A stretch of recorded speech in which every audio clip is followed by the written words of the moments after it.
नमस्कार, मैं प्रतिमा खटुंगरा, सहायक आचार्य हिंदी सनातन धर्म, राजकीय महाविद्यालय ब्यावर। बच्चों कल हमने नई कविता की पृष्ठभूमि एवं नई कविता से अभिप्राय इसके बारे में अध्ययन किया था। आज हम नई कविता के प्रतिनिधि कवि कौन कौन से हैं उनके बारे में अध्ययन करेंगे। नई कविता के प्रतिनिधि जो कवि हैं, सर्वप्रथम सबसे पहले नाम आता है अज्ञेय। अज्ञेय प्रारंभ में प्रयोगवादी कवि रहे, किंतु उन्होंने तार सप्तक की कविताओं के साथ नई कविता के युग में प्रवेश किया।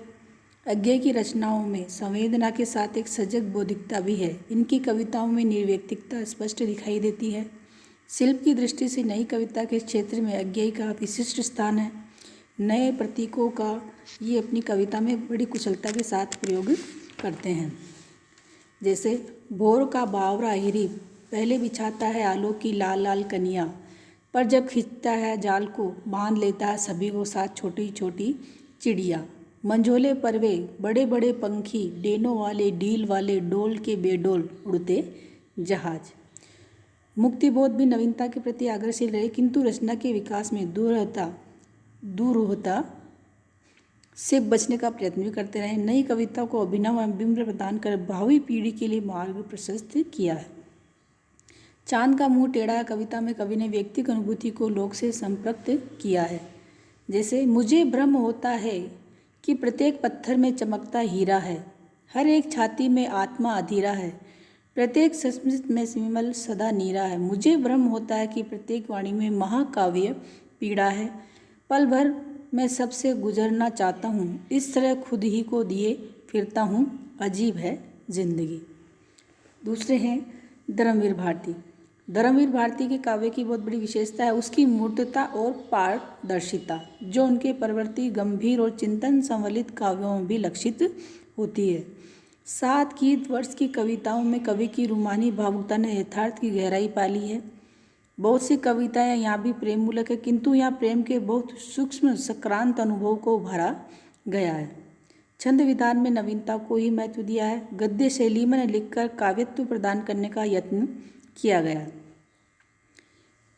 गिरिजा कुमार माथुर। गिरिजा कुमार माथुर ने नई कविता के लिए अनुभूतियों में लोक चिंतना के तनाव, संघर्ष व कुंठाओं को जीतकर अभिव्यक्ति प्रदान की है। पूंजीवाद, साम्राज्यवाद तथा वर्ग संघर्ष के प्रति प्रतिक्रियाओं को प्रतीकों के माध्यम से प्रस्तुत किया है। कवि प्रकृति के रूप, विस्तार, रंग व ध्वनि में भी लोक भावनाओं को अभिव्यक्त करता है। जैसे सेमल की गर्मीली हल्की रुई समान, जाड़ों की धूप खिली नीले आसमान में, जाड़ी जुर्मटों से उठे लंबे मैदान में, रूखे पतझर भरे जंगल के टीलों पर, काँप कर चलती समीर हेमंत की लंबी लहर सी। उसके बाद है भवानी प्रसाद मिश्र। भवानी प्रसाद मिश्र मानव मन की सूक्ष्म वृत्तियों का गहन अनुशीलन अपनी रचनाओं में प्रस्तुत करते हैं। लोक संप्रति की अनुभूतियाँ भी इनकी कविताओं में स्पष्ट परिलक्षित होती है। सहज भाषा में नूतन बिंब व अभिनव प्रतीक योजना की दृष्टि से श्रेष्ठ कवि सिद्ध हुए हैं। शमशेर सिंह का कवि सही अर्थों में आधुनिक है, क्योंकि समसामयिकता और यांत्रिकता का प्रभाव उनकी कविताओं पर स्पष्ट दिखाई देता है। बदलते हुए जीवन परिवेश के साथ अपनी संगति रखने का प्रयास किया है और शायद इसीलिए आधुनिक बोध उनकी रचनाओं में सहज अभिव्यक्ति के रूप में प्रस्तुत हुआ है। डॉक्टर देवराज के कवि में इतिहास बोध की प्रबलता है। परंपरा और आधुनिकता का संगम ही इनकी रचना प्रक्रिया की विशेषता है। वस्तुबिंब, इतिहास बोध और कवि कर्म को पारस्परिक समन्वित कर लिया है। उनकी रचना ईला का निम्नांकित कथन कवि की भाव प्रवणता का स्पष्ट परिचय देता है। जैसे प्रेरणा प्रशंसा दे पाऊंगी सूर्य से, नलिनी जो दृष्टि रसगंध भरी, प्रिय के प्रसन्न गहन चिंतन निबंधों की, सोचती थी वन व्याख्या, चमकूंगी ज्ञान इतिहासों में बिजली से, आँखी जो भय अमिताभ व्याख्या। कुंवर नारायण कुंवर नारायण प्रतीक योजना की दृष्टि से सशक्त कविताओं की अभिव्यक्ति में सफल रहे हैं।